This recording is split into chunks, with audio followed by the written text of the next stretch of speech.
The U.S. Secretary of State there, Rex Tillerson.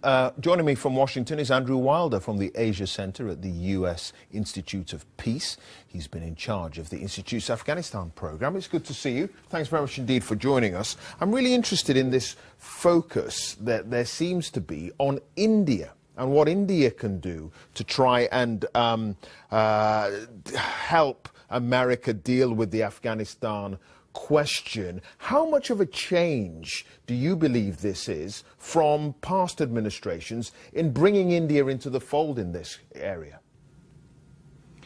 Well, I think there is continuity in terms of what the overall objective is in Afghanistan, in terms of wanting to prevent it from becoming a safe haven for transnational terrorist groups again. So I think that's constant. But we have seen some changes in emphasis in the new Trump policy, in particular by not stating the time frame to withdraw troops or focusing so much on troop numbers, which I think is also positive because in the past I think we focused so much on troop numbers that sort of became the strategy rather than the tactic to support the overall objectives. But the other area which is different, as you noted, is I think more focus on having a regional approach to resolving the conflict, and I think that's positive. But I am personally puzzled a little bit by the emphasis on India, because on the one hand, we want Pakistan to be more cooperative, and yet the number one reason why Pakistan is interfering in Afghanistan and providing safe havens to the Taliban and the Haqqani network is because they want to ensure that that's an asset to guard their interests in Afghanistan against what they perceive to be Indian interference. So if you're basically asking India to do more in Afghanistan, if anything, you risk further fueling the concerns in Pakistan that Indian influence in their western border and the neighbor to the west is going to grow and further threaten Pakistan interests in Afghanistan. So again, trying to ask India to do more, I actually think can be counterproductive. But as you say, you point to one, more of a regional, holistic approach, I suppose you could say, getting regional players more involved, and that obviously includes India. But if you get India and Pakistan around the table, which it seems to be what Rex Tillerson and President Trump want to do, in trying to sort out what's going on in Afghanistan, then perhaps Washington can say to Delhi, well, you stop meddling, Pakistan stop meddling, and everyone will be better off. Well, yeah, and I think that we should be having more focus on Indo-Pak conflict, because ultimately the Indo-Pak tension, I think, is fueling a lot of the conflicts in the region, and including in Afghanistan. But I think that's where there's been some difference, certainly in emphasis between President Trump's speech, which focused lots more on the military angle. We're there to kill terrorists.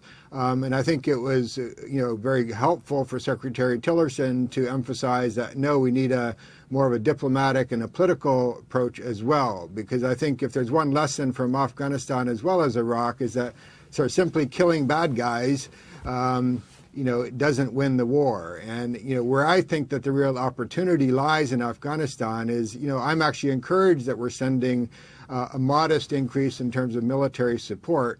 But clearly that's not going to be sufficient to defeat the Taliban. But it could be part of a stick to try to incentivize the Taliban to come to the negotiating table. But then we need to have a much more robust political strategy, including this regional piece, to incentivize the Taliban to come to the table and get Afghanistan's neighbors to play ball with that.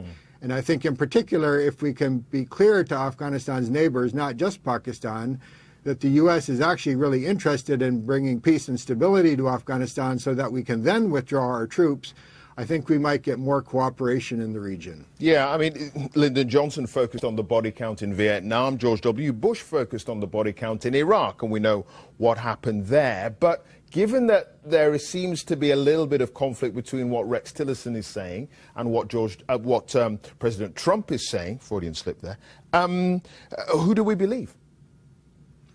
Well, at this point, I'd like to think that they're complementary. Okay. I think for the speech that President Trump needed to give yesterday, including appealing to his base, already, as your feature before this mentioned, there's a bit of a U-turn from what he campaigned on.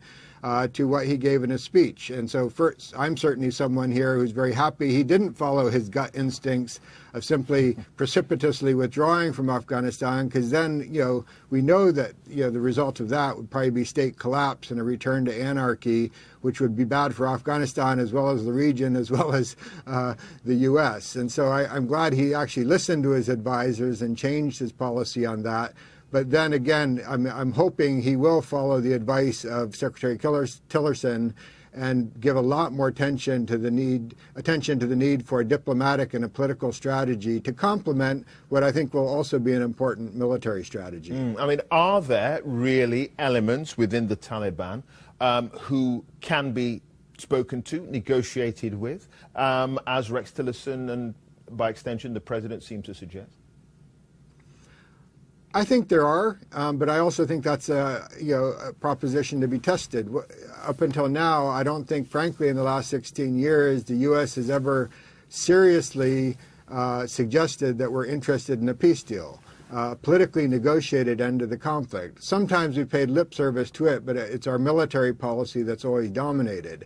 Also, when your policy, as it was under the Obama administration, is we want to withdraw by 2016, if you're the Taliban, why negotiate if your adversary is about to withdraw, pretty much all foreign troops from Afghanistan? Wait till they're withdrawn and then try to win on the battlefield. The fact that the Trump administration is now signaling that we're not going to withdraw, and I think along with our NATO allies are going to remain engaged, that combined with a more robust regional strategy and I think some incentives for those Taliban who want to negotiate to come to the negotiating table, I wouldn't rule it out as an impossibility. I think some of the Taliban themselves are tired of fighting after so many years. And as much as, the Afghan National Security Forces are taking heavy toll, the Taliban are as well. So I do think that there's elements that would be interested in a politically negotiated end to the conflict. Okay. Andrew Wilder from the Asia Center at the U.S. Institute of Peace. Thanks for joining us, Andrew. Thank you. Thank you.